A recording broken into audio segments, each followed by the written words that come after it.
Hi agriculture student, my name Vishnu Jaiswal. आप सभी का स्वागत है हमारे इस YouTube channel agriculture by Vishnu Jaiswal में। जैसा कि आप लोग जानते हैं कि हमने अरुण कात्यायन की जो बुक है उसका जो है लेसन वाइज सीरीज चला रखा है। तो जो लोग भी चैनल को सब्सक्राइब नहीं किए हैं चैनल को सब्सक्राइब कर लीजिए, जिससे आपके पास जो है वीडियो पहुँच सके। ठीक भैया, कल जो है हमारा जो है सॉइल कंजर्वेशन तक हो गया था। आज हम नेक्स्ट टॉपिक की बात करेंगे। नेक्स्ट हेडिंग क्या है, चलिए देखते हैं भैया। नेक्स्ट हेडिंग है आपका फसल वर्गीकरण। क्या है भैया? Crop classification of crop. ठीक भैया, ये बहुत महत्वपूर्ण है। आज से जो है आपको चौकन्ना होकर पढ़ना है और ध्यान से पढ़ना है। ठीक भैया, चलिए देखते हैं कि क्लासिफिकेशन ऑफ क्रॉप क्या है। पहला है आपका टैक्सोनॉमिक क्लासिफिकेशन। ठीक है भैया, टैक्सोनॉमिक क्लासिफिकेशन। चलिए देखते हैं टैक्सोनॉमिक क्लासिफिकेशन में क्या क्या है।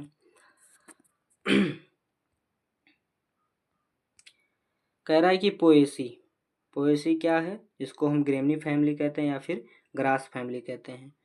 पोएसी को क्या क्या कहते हैं? पोएसी को ग्रेमनी कहते हैं और ग्रास फैमिली भी कहते हैं। इसमें कौन कौन से आते हैं? इसमें जो आपके सीरियल यानी कि अनाज आते हैं, शुगर केन यानी कि गन्ना आता है, आपका नाइपियर जो है और पैराग्रास, ये दो घास भी आते हैं, और शुगर केन और आल सीरियल जितने भी हैं वो सब ग्रेमनी, पोएसी या फिर ग्रास फैमिली में आते हैं। ठीक भैया, आगे बात करते हैं। आगे आपका पैपिलियोनिएसी या इसी को लेग्यूमिनेसी भी कहते हैं। ठीक भैया, लेग्यूमिनेसी भी कहते हैं। इसके अंदर कौन कौन से आते हैं? इसके अंतर्गत आपके पी फैमिली पल्स आते हैं, या फिर लेग्यूम्स आते हैं, या फिर ग्राउंड यानी कि मूंगफली आती है, यानी कि सनहैम्प या फिर जो है सनई आता है। तो पैपिलियोनिएसी या लेग्यूमिनेसी या फिर पी फैमिली पल्सेस, ये सब में कौन कौन से आते हैं? लेग्यूम आती है, मूंगफली और सनहैम्प यानी कि सनई आती हैं। पी मतलब दाल, सभी दाल इसमें जो है लेग्यूमिनेसी में आती हैं। ठीक भैया, आगे बात करते हैं। आगे आपका क्रूसीफेरी, जिसको आप मस्टर्ड फैमिली भी कहते हैं। ये क्या है भैया? इसमें जो मस्टर्ड आता है, रेडिश मूली आता है, कैबेज, बंद गोभी, कॉलीफ्लावर, फूल गोभी और नॉल खोल भी इसी में आता है। क्रूसीफेरी, जिसको हम मस्टर्ड फैमिली कहते हैं, इसमें सरसों, मूली, बंद गोभी, फूल गोभी और नॉल खोल आता है। ठीक भैया, आगे बात करते हैं हम। क्या है आगे आपका कुकुरबिटेसी, जिसको आप गार्ड फैमिली भी कहते हैं। इसमें कौन कौन से आते हैं? आल गार्ड। ठीक भैया, आल गार्ड मतलब बॉटल गार्ड, परवर, बीटर गार्ड, करेला, कुकुम्बर, पम्पकिन, ये सब जो है कुकुरबिटेसी फैमिली के अंतर्गत आते हैं। ठीक भैया, आगे है मालवेसी, जिसको आप कॉटन फैमिली भी कहते हैं। इसमें जो है आपका कॉटन आता है, भिंडी आता है और रोजेले आता है। ठीक भैया, इसमें जो है कॉटन, भिंडी और रोजेले आता है मालवेसी यानी कि कॉटन फैमिली में। आगे आपका सोलेनेसी में क्या क्या आता है? सोलेनेसी, जिसको हम ब्रिंजल फैमिली भी कहते हैं। इसमें जो ब्रिंजल आता है, पोटैटो आता है, टोमेटो आता है, टोबैको आता है और चिली मिर्च भी आती है। कौन कौन आते हैं? बैगन, आलू, टमाटर, तंबाकू और मिर्चा जो है सोलेनेसी फैमिली के अंतर्गत आता है। ठीक भैया, आगे बात करेंगे। आगे क्या है? टिलिएसी फैमिली में कौन कौन से आते हैं? जूट है आपका, एक है फालसा, दो फैमिली आती है टिलिएसी में, जूट एक, फालसा। ठीक भैया, आगे बात करते हैं। आगे आपका एस्टेरेसी या फिर कंपोजिटी, इसकी जो है दूसरा नाम है एस्टेरेसी या फिर कंपोजिटी। इसमें सनफ्लावर आता है, साफ्लावर आता है यानी कि सूर्यमुखी और कुसुम और नायर सीड आते हैं। ठीक भैया, ये सब क्या है? ये सब एस्टेरेसी और एस्टेरेसी या फिर कंपोजिट फैमिली के अंतर्गत आते हैं। आगे आपका चीनोपोडियसी में क्या क्या आता है? स्पाइनेच माने पालक, बीट, चुकंदर, सुकर बीट, शकरकंद। बीट माने शकरकंद, सुकर बीट माने चुकंदर। ये तीनों आपके आते हैं, पालक, शकरकंद और चुकंदर जो है चीनोपोडियसी में आते हैं। ठीक भैया, आगे बात करते हैं। आगे आपका पेडिलिएसी में एक याद रखिए आप केवल, सीसम, जिसको सीसम हम कहते हैं, ये किसके अंतर्गत आता है? वो पेडिलिएसी के अंतर्गत आते हैं। अगला है आपका यूफोरबिएसी के अंतर्गत कैस्टर और टोपियाका आता है। टपियोका है, एक फल है जो है, कैस्टर आता है यानी कैरंडी, टोपियाका टेपियोका नहीं टेपियोका है। ठीक है, ये किसके अंतर्गत आते हैं, ये U4BSC के अंतर्गत आते हैं। आगे आपका कॉन्वोलुलेसी, कॉन्वोलुलेसी इसके अंतर्गत आपका स्वीट पोटैटो आता है। स्वीट पोटैटो किसके अंदर आता है, कॉन्वोलुलेसी के। आगे है अम्बेलीफेरी, अम्बेलीफेरी के अंदर आपका धनिया, जीरा और गाजर आता है। ये कौन सी फैमिली के अंतर्गत, अम्बेलीफेरी के अंतर्गत आता है, धनिया, जीरा और गाजर। आपका है एलियेसी, एलियेसी के अंतर्गत ओनियन और लहसुन यानी कि प्याज और लहसुन आते हैं किसमें, एलियेसी में। अगला है जिजिबिरेसी, जिजिबिरेसी माने जो होता है जिंजर आता है इसके अंदर, जो भूमिगत वाली जो है जमीन के अंदर होते हैं, जैसे जिंजर हो गया, टर्मेरिक हो यानी कि अदरक और हल्दी जो है जिजिबिरेसी फैमिली के अंतर्गत आते हैं। ठीक भैया, ये था आपका टैक्सोनॉमिक क्लासिफिकेशन के आधार पर। आगे हम बात करेंगे स्पेशल क्लासिफिकेशन के आधार पर। क्या है स्पेशल क्लासिफिकेशन, स्पेशल क्लासिफिकेशन के अंतर्गत है भैया अरेबल क्रॉप। अरेबल क्रॉप कौन से क्रॉप हैं, ऐसे फसलों के लिए प्रारंभिक कर्षण की आवश्यकता होती है, जैसे आलू, तंबाकू, मक्का, गन्ना, धान इत्यादि। प्रारंभिक कर्षण का मतलब क्या हुआ भैया, ऐसे फसल जिसमें आप जो है गुड़ाई की जाए, प्रारंभिक की जाए, कौन सी गुड़ाई, निराई, ठीक है, ये सब क्रिया की जाती हैं, तो वो अरेबल क्रॉप के अंतर्गत आते हैं। जैसे आपका आलू है, तंबाकू है, मक्का है, धान है और गन्ना है। ठीक भैया, आगे बात करते हैं। आगे आपका एले क्रॉपिंग। ठीक है, क्या है भैया एले क्रॉपिंग, एले क्रॉपिंग क्या है, इसके अंतर्गत क्या है, ऐसे कृषक फसलों को वृक्षों या झाड़ियों से बने रास्ते या गलियों में उगाया जाता है, जिसका मुख्य उद्देश्य मेरा उर्वरता को वापस लाना, उत्पादकता बढ़ाना तथा भूक्षरण को रोकना। इसके अंतर्गत होता है एले क्रॉपिंग, यानी कि जो भूक्षरण को रोके, झाड़ी लगा दिया जाए जिससे उत्पादन शक्ति बनी रहे। ठीक है, एले क्रॉपिंग, एले क्रॉप्स के लिए यह जरूरी है कि ऐसे फसलें में लता ना हो, इसमें छाया सहने की थोड़ी क्षमता हो। उदाहरण जैसे यूकेलिप्टस है आपका, ये कौन सा, ये एले क्रॉपिंग है। ये क्या करता है, भूक्षरण को रोकता है। ठीक है, और लंबाई में होता है। दूसरा आपका साबुबुल, साबुबुल भी जो है आपका एले क्रॉप के अंतर्गत आता है। तीसरा है केसिया, ये भी आता है। केसिया के पंक्तियों के गोलियों में शकरकंद बो दीजिए, उर्द कर दीजिए, हल्दी कर दीजिए तथा अदरक बोया जाता है। ठीक है, यूकेलिप्टस, साबुबुल और जो केसिया है, इसकी जो गलियों में आप शकरकंद, उर्द, हल्दी ये सब बो देंगे तो एले क्रॉप के अंतर्गत आता है। ठीक भैया, जिससे जो है भूमि की उर्वरता शक्ति नष्ट नहीं होती, ये बनी रहती है, इसमें जो है आप फसलें उगा सकते हैं। ठीक है, आगे बढ़ते हैं। आपका आगे है एगुमेंटिंग क्रॉप, एगुमेंटिंग क्रॉप। ठीक भैया, ये क्या है, ये है आपका ऐसी फसलों की बुआई मुख्य फसल के उत्पादन की पूरक सहायता प्रदान करने के साथ साथ बोई जाती है, यानी कि जो है जितना बरसीम मतलब जितना जो है मेन फसल दे रही है, वो जो है सेकंड फसल भी दे, ऐसी फसलों को एगुमेंटिंग क्रॉप कहते हैं। उदाहरण के लिए बरसीम के साथ जापानी सरसों की बुआई की जाती है, जिससे बरसीम की पहली कटाई के समय उत्पादन जो है अधिक मिलता है, क्योंकि शुरू में प्रथम कटाई तक बरसीम की वृद्धि कम होती है। इसी तरह चाइनीज कैबेज के साथ राई की बुआई की जाती है। ठीक है भैया, एक ऐसा था आपका, ये था एगुमेंटिंग क्रॉप। ठीक है भैया, आगे बढ़ते हैं। आगे आपका एवन क्रॉप, एवन या एवेन्यू जो भी आप पढ़ें, क्या है एवन क्रॉप है, एवन क्रॉप क्या है भैया, कह रहा है कि कुछ फसलों को फार्म रोड तथा बाड़ा, जैसे कि घेरा हो गया आपका, उसके किनारे लगाया जाता है, उसे एवन क्रॉप कहते हैं। जैसे अरहर लगाया जाता है, गलायरी सीडिया लगाया जाता है, सीसर लगाया जाता है, ये जो है रोड के किनारे जो है, या फिर जो है बाड़ा या घेरा बनाने के लिए लगाया जाता है, तो उसको एवन क्रॉप कहते हैं। जैसे अरहर हो गया आपका, ग्लायरी सीडिया हो गया और जो है सीसल हो गया, ये सब जो है क्रॉप है। ठीक भैया, आगे कहते हैं, आगे क्या है, आगे आपका border border barrier, border barrier या गार्ड क्रॉप। ठीक है भैया, बॉर्डर बैरियर या गार्ड क्रॉप क्या है, यानी कि रक्षक जो बैरियर बनाता हो। कुछ फसलें खेत को बॉर्डर के रूप में या जंतुओं से सुरक्षा हेतु मुख्य फसलों के चारों ओर बॉर्डर के रूप में उगाई जाती हैं। रोधी फसलें यानी कि हवा जो रोकती हैं, हवा की गति को भी कम कर सकते हैं। जैसे कुसुम साफ्लावर क्या है, लंबी होती है, हवा की गति को कम करती है, तो ऐसे फसलें प्रायः कांटेदार होती हैं। चने के खेतों के चारों तरफ कुसुम इसी उद्देश्य के लिए लगाई जाती है, जो इसके हवा को रोक सके। ठीक है भैया, बॉर्डर के रूप में लगाई जाती हैं। ठीक है, आगे बढ़ते हैं। आगे आपका ब्रेक क्रॉप क्या है भैया, ब्रेक क्रॉप, चलिए जानते हैं ब्रेक क्रॉप क्या है। कह रहा है कि बहुफसली सस्यन प्रणाली के अंतर्गत ठीक है। किसी खेत सस्य प्रणाली दशा की निरंतरता को तोड़ने हेतु उपजाई गई फसल ब्रेक क्रॉप कहलाती है।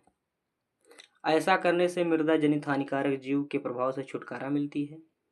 जैसे किसी खास दशा के लिए अनुकूलित खरपतवार एवं पेस्ट का प्रभाव जब कम हो जाता है, तब जो है वहाँ पर राइस हुई प्रणाली में लेग्यूम का समावेश, यानी कि जो ब्रेक क्रॉप होती हैं, जैसे आप मान लीजिए कि आप जो है धान बो रहे हैं, ठीक है। धान के बाद आप जो है दूसरी फसल गेहूँ ले रहे हैं, यही क्रिया आप लगातार साल भर धान गेहूँ करते आ रहे हैं, तो जिससे मृदा की उर्वरता जो है नष्ट होती है। इसके लिए आप जो है एक बार जो है धान ना लगा करके, ठीक है, जो है गेहूँ, धान तो लगाया जाएगा, खरीफ फसल है, इसमें जो है रबी की फसल में गेहूँ के समय आप जो है लेग्यूम लगा देंगे, ठीक है। ये ब्रेक क्रॉप यानी कि जो आप लगाते थे वो फसल रोक के दूसरी फसल लगा देंगे, जिससे जो है मृदा की उर्वरता बनी रहे। और दूसरा क्या कह रहा है कि गार्ड क्रॉप को भी ब्रेक क्रॉप भी कहते हैं, यानी कि जो गार्ड क्रॉप था उसको भी आप क्या कहते हैं, ब्रेक क्रॉप कहते हैं, क्योंकि यह हवा की गति को कम करने में सहायक होती है और फसल को तेज वायु से हानिकारक प्रभाव से बचाती है। ऐसे फसलें हवा की निरंतरता तक तो तोड़ देती हैं, यानी कि जब हवा बह रही होती है, जब ऐसी फसलें लगती हैं तो हवा के बहाव को जो है कम कर सकती हैं, ठीक है। ये सब क्या है, ये सब ब्रेक क्रॉप के अंतर्गत आती हैं, ठीक है। आगे बढ़ते हैं, आगे है आपका कवर क्रॉप। कवर क्रॉप चलिए जानते हैं भैया क्या है। कह रहा है कि ऐसी फसलें भूमि को ढूंढ कर रखती हैं तथा भूमि को क्षरण से बचाती हैं। भूमि को ढक कर रखती हैं भैया, ढक कर रखती हैं तथा भूमि को क्षरण से बचाती हैं। ऐसी फसल की वानस्पतिक वृद्धि तेजी से होती है, यानी कि इसका वेजिटेटिव ग्रोथ जो है तेजी से होता है, तथा मिट्टी के ऊपर एक आवरण बनाती हैं। इसकी जड़ें मिट्टी में जाल की तरह फैल जाती हैं, जिससे वर्षा के कारण मिट्टी का कटाव कम होता है। इसके अंतर्गत उड़द आपका है, मूंगफली है, पैराग्रास है, शकरकंद और लोबिया जो है ये क्या है, ये कवर क्रॉप हैं जो भूमि को ढककर रखती हैं, जिससे जो है मृदा का जो है वो क्षरण नहीं होता है, ठीक भैया। आगे बढ़ रहे हैं, आगे क्या है आपका, आगे है कॉम्प्लीमेंट्री क्रॉप। कॉम्प्लीमेंट्री क्रॉप्स, ठीक भैया। ये क्या कह रहा है, कह रहा है कि अंतरासस्यन की प्रत्येक फसल एक दूसरे से लाभान्वित होता है। जैसे ज्वार प्लस लोबिया, ज्वार प्लस लोबिया लगाने से क्या होगा, ज्वार लोबिया से नाइट्रोजन प्राप्त करता है और लोबिया को ज्वार से सहारा मिलता है। कॉम्प्लीमेंट यानी कि पूरक क्रॉप जो एक दूसरे पर निर्भर हो, यानी कि क्या है, ज्वार लगेंगे, ज्वार जो है लोबिया से नाइट्रोजन प्राप्त कर लेगा और लोबिया ज्वार के द्वारा सहारा से अपना वृद्धि कर लेगा, तो ये क्या है, ये कॉम्प्लीमेंट्री क्रॉप्स है, ठीक है भैया। आगे बढ़ते हैं, competitive crop. Competitive crop, competitive कहने का मतलब प्रतिस्पर्धा, कंपटीशन जो फसलें करती हैं। जैसे अंतरासस्यल की ऐसी फसलें आपस में एक दूसरे के प्रतियोगी हों, जैसे कोई दो धान्य फसलें, जब आप दो सीरियल एक साथ लगा देते हैं तो क्या होता है, उसमें जो झगड़ा होता है कि पहले पोषक तत्व हम लेंगे, तुम लोग हम लोग, तो ऐसी जो है कॉम्पिटिटिव क्रॉप कहलाती हैं, जिसे दो धान्य फसल यानी कि जो सीरियल अनाज होते हैं उसमें लगाया जाता है साथ में, ठीक भैया। आगे बढ़ते हैं, आगे आपका भैया, आगे है सप्लीमेंट्री क्रॉप। सप्लीमेंट्री क्रॉप का है, ऐसी फसलें ना तो प्रतियोगी यानी कि ना तो कॉम्पिटिटिव वाली होती हैं और ना ही पूरक, ना कॉम्प्लीमेंट्री वाली होती हैं, यानी कि ना कंपटीशन करेंगी ना ही एक दूसरे को सहारा देंगी। जैसे मक्का तथा कुकुरबिट्स, जब आप मक्का और कुकुरबिट्स साथ लगाते हैं तो जाहिर सी बात है भाई, मक्का बड़ा होगा और कुकुरबिट्स का नीचे जो है लता वाली फसल है, तो ये जो भूमि पर रेख कर चलेगी, मक्का जो खड़े रहेगा। मक्का भी आप ना जो वेजिटेटिव ग्रोथ कर लेगा, और जो कुकुरबिट्स होता है यानी कि जो आप कह सकते हैं खीरा ककड़ी ये सब होती है, जो है फैलकर जो है अपना वेजिटेटिव ग्रोथ कर लेती है। तो सप्लीमेंट्री क्रॉप होती है, ना एक दूसरे के पूरक नहीं होती है, ना किसी को हानि पहुंचाएंगे ना किसी को लाभ पहुंचाएंगे, ठीक है भैया। ये कौन सी थी, ये सप्लीमेंट्री क्रॉप थी। आगे आपका, आगे क्या है भैया, आगे है कैश क्रॉप। कैश क्रॉप तो आप लोग जानते ही होंगे, जिससे कैश प्राप्त किया जा सके, डायरेक्ट आप जो है बाजार में ले जाकर बेच लीजिए, जिससे आपको डायरेक्ट कैश क्रॉप ऐसे याद किया जाता है। कैश क्रॉप क्या है भैया, कह रहा है कि ऐसी फसलों को इसलिए उगाया जाता है ताकि इसे बिक्री करके तुरंत मुद्रा प्राप्त किया जा सके, यानी कि जो है बेच कर तुरंत जो है हम आप धनराशि प्राप्त कर लें। ये क्या है, कैश क्रॉप। जैसे जूट हो गया, कपास हो गया, गन्ना, तंबाकू, ये सब क्या है, ये सब कैश क्रॉप्स के उदाहरण हैं, ठीक है भैया। आगे बढ़ते हैं, आगे क्या है आपका, आगे है कॉमर्शियल क्रॉप। कॉमर्शियल क्रॉप ये क्या कह रहा है भैया, कह रहा है कि व्यवसायी फसलों का उत्पादन आमदनी के ख्याल से किया जाता है, जैसे जूट, कपास, गन्ना। कैश क्रॉप निश्चित रूप से व्यवसायी फसल, यानी कि जो कैश क्रॉप है जिसको बेचकर आप तुरंत पैसा ले सकते हैं वही कॉमर्शियल क्रॉप, जैसे जूट, कपास, गन्ना, तंबाकू, ये सब क्या है, कॉमर्शियल और कैश क्रॉप दोनों हैं। ठीक है, आगे बढ़ते हैं। कैच, कह रहा है कि कैच या कॉन्टीजेंट या इमरजेंसी क्रॉप्स, ये क्या है? जब मुख्य फसल असफल सिद्ध होती है तब आकस्मिक रूप से ऐसी फसलें आगामी ऋतु को पकड़ने के लिए उगाई जाती हैं। ऐसी फसलें प्रायः अल्प अवधि एवं तेजी वृद्धि से होने वाली होती हैं, जिसे आसानी से काटकर किसी भी समय सही उपयोग में लाई जा सकती हैं। ठीक है, उदाहरण के लिए जैसे मूंग है, उर्द है, लोबिया, प्याज, मूली इत्यादि। ठीक है, ये कैच, कैच माने पकड़ना, कॉन्टीजेंट, ठीक है, और इमरजेंसी क्रॉप, जैसे मान लीजिए आपने यहाँ पर जो है पहली फसल लगाई, ठीक है, अब वो गड़बड़ हो गई, तो मान लीजिए अब पहली फसल आपकी गड़बड़ हो गई, 1 महीना बाद गड़बड़ हो गई जब, तो अब क्या करेंगे?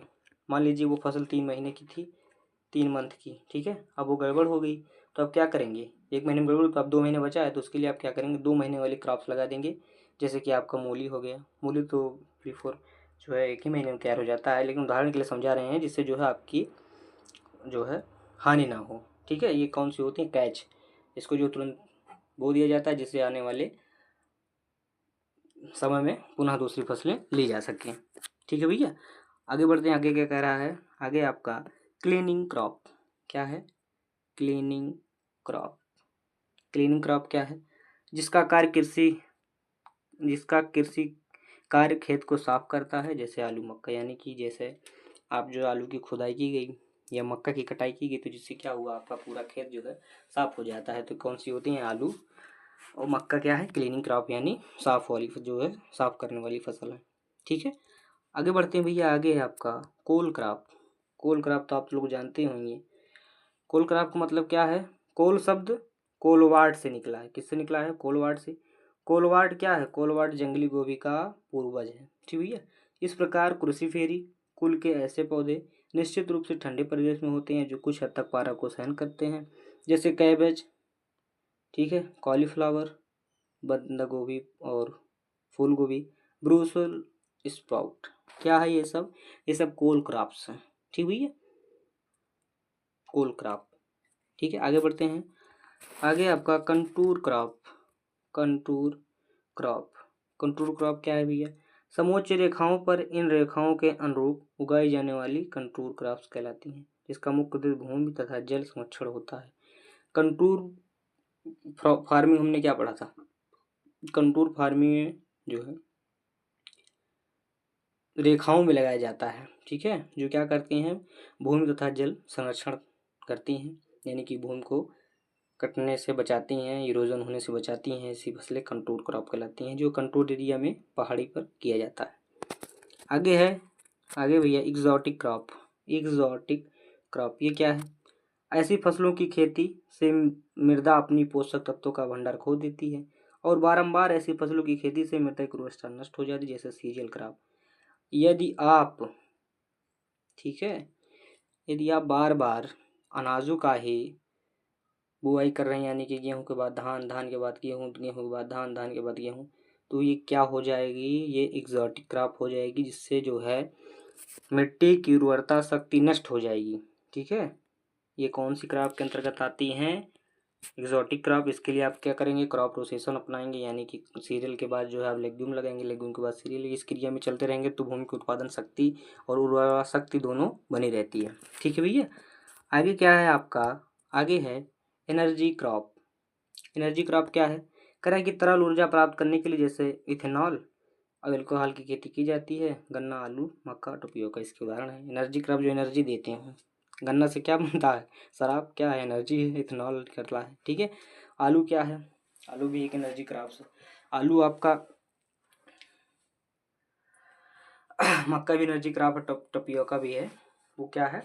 वो भी एनर्जी क्रॉप है। ठीक है भैया, इसको अरेबल क्रॉप भी कहते हैं, जिसमें जो है प्रारंभिक कृषि क्रियाएं की जाती हैं। अरेबल क्रॉप या एनर्जी क्रॉप भी कहते हैं। ठीक है भैया, आगे बढ़ते हैं। आगे आपका फोलिंग क्रॉप। क्या है भैया? फोलिंग क्रॉप ये क्या है? कह रहा है कि ऐसे पौधे जिनके कृषि कार्य यानी कि कल्चरल प्रैक्टिस खेत में खरपतवार की अधिकता को और बढ़ा देते हैं, जैसे कि डायरेक्ट सीडेड यानी कि अपलैंड राइस, यानी जब आप जो है ट्रांसप्लांटिंग नहीं करेंगे, डायरेक्ट बुआई कर देंगे, तो धान में जो है घास उगने की ज़्यादा भारी मात्रा में घास उगते हैं।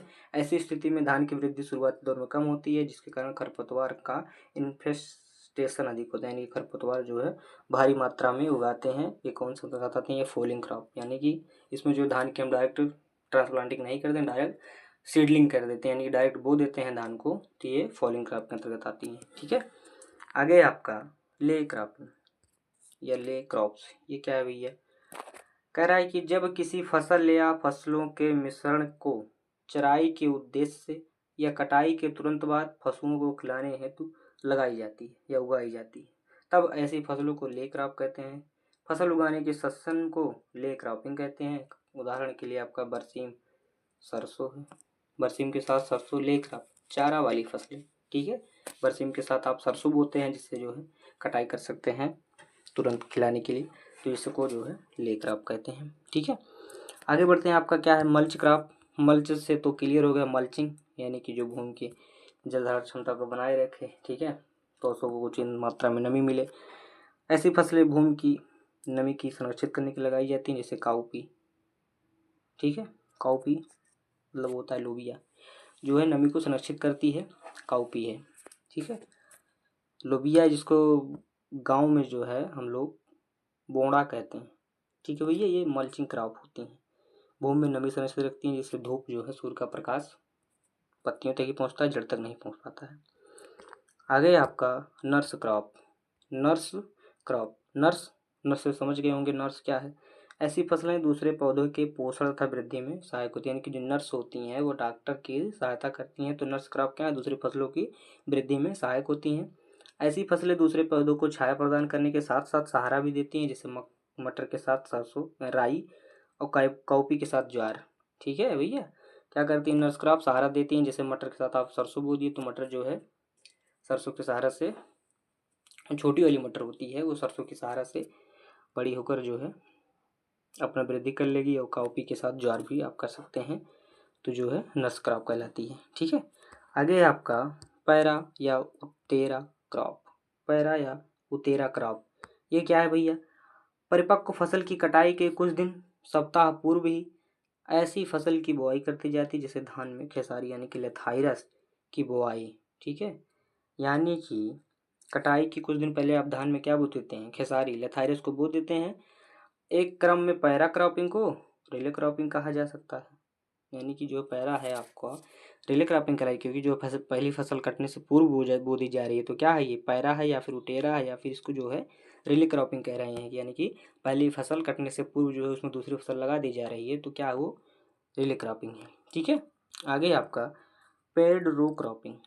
पेड रो क्रॉपिंग, ठीक है भैया, फसलों को जोड़े कतारों में बोना या प्रत्येक तीसरे पंक्ति को खेत से निकालना पेड रो क्रॉपिंग कहलाता है। यानी कि जब आप जो है पंक्ति लगाते हैं 1 2 3, इसको हटा के यहाँ पर आप क्या करेंगे? यहाँ पर जो है नहीं बोएंगे। ठीक है, अब जो है कहाँ बोनेंगे? यहाँ पर बो देंगे, तो क्या होगा? ये जो है आपका पेड रो क्रॉपिंग के अंतर्गत आता है। कह रहा है कि शस्य, ऐसी सस्यन शुष्क क्षेत्र के लिए उपयोगी होता है तथा इसका मुख्य उद्देश्य भूमि का नमी संरक्षण करना होता है। ये जो है पेड रो क्रॉपिंग के अंतर्गत आती हैं। ठीक है भैया, आगे कह रहा है restorative crop. Restorative crop, restorative crop, ये क्या है? कह रहा है कि ऐसे पौधे अधिक उत्पादन देने के साथ साथ मृदा की उर्वरा शक्ति को या तो उन्नत करते हैं या बनाए रखते हैं। यानी कि रिस्टोर क्रॉप, रिस्टोर आप मोबाइल में रिस्टोर करते हैं ना, जिससे जो है आपका पुनः जो है वापस आ जाता है। ऐसी फसलें क्या करती हैं? उत्पादन के साथ साथ उर्वरा शक्ति बनाए रखती हैं। इसका तात्पर्य यह है कि मृदा से लिया गया पोषक तत्व पौधे के द्वारा पुनः मृदा को ही लौटा दिया जाता है। इस प्रकार उर्वरा शक्ति बरकरार है। जैसे कि लेग्यूम यानी कि लेग्यूमिनेसी जो फसलें होती हैं, ये क्या करती हैं? रिस्टोर करती हैं क्या? मृदा के पोषक तत्व, यानी कि जब जो है इसकी कटाई हो जाती है, हार्वेस्टिंग हो जाती है, ये पुनः जो है फसल में अपने जो है पोषक तत्व को छोड़ देती हैं। ऐसे फसल को आप जो है रिस्टोरेटिव क्रॉप भी कहते हैं। ठीक भैया, आगे है आपका, आगे भैया राइपेरियन क्रॉप या रिपेरियन क्रॉप, जो भी आप पढ़ें, ये क्या है भैया, कह रहा है कि ऐसे पौधे सिंचाई और जल निकास नालियों के किनारे, जलाशयों के किनारे लगाए जाते हैं जो भूमि की क्षरण को रोकते हैं, जैसे कि आपका कलमी घास हो गया और पारा घास हो गया। ये क्या करते हैं, इसको लगाने का मुख्य मकसद ये है कि जो भूमि क्षरण होता है, जैसे कि जहाँ पर नाली जा रही है वहाँ की भूमि को कटने से रोकना, यानी कि जल निकास नालियाँ के पास लगाई जाती हैं। ये सब क्या है, ये सब रिपेरियन क्रॉप हैं या राइपेरियन क्रॉप हैं, जिसका मतलब सीधा सीधा होता है भूमि क्षरण को रोकने के लिए। ठीक भैया, इसमें जो है अधिक मात्रा में ओनली जो है आपका घासें लगाई जाती हैं। ठीक है, आगे क्या है आपका, आगे कह रहा है कि स्किप क्रॉपिंग। स्किप क्रॉपिंग क्या है, कह रहा है कि बुआई के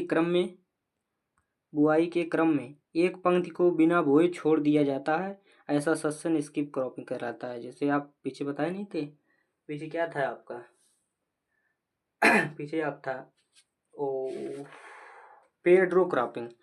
क्या करते थे, दो बोते थे तीसरा छोड़ देते थे। ठीक है, दो बोते थे तीसरा छोड़ देते थे, ये क्या था, स्किप क्रॉपिंग, हटा देना। ठीक है, आगे आपका साइलेज क्रॉप। साइलेज क्रॉप क्या है भैया, कह रहा है कि ऐसे पौधे को रसीले अवस्था में गड्ढे में डालकर प्राकृतिक किण्वन या अम्लीकरण के लिए छोड़ दिया जाता है। इस तरह संरक्षित पौधे का उपयोग प्रतिकूल समय में पशु को खिलाने में प्रयोग किया, जैसे काउपी, ज्वार।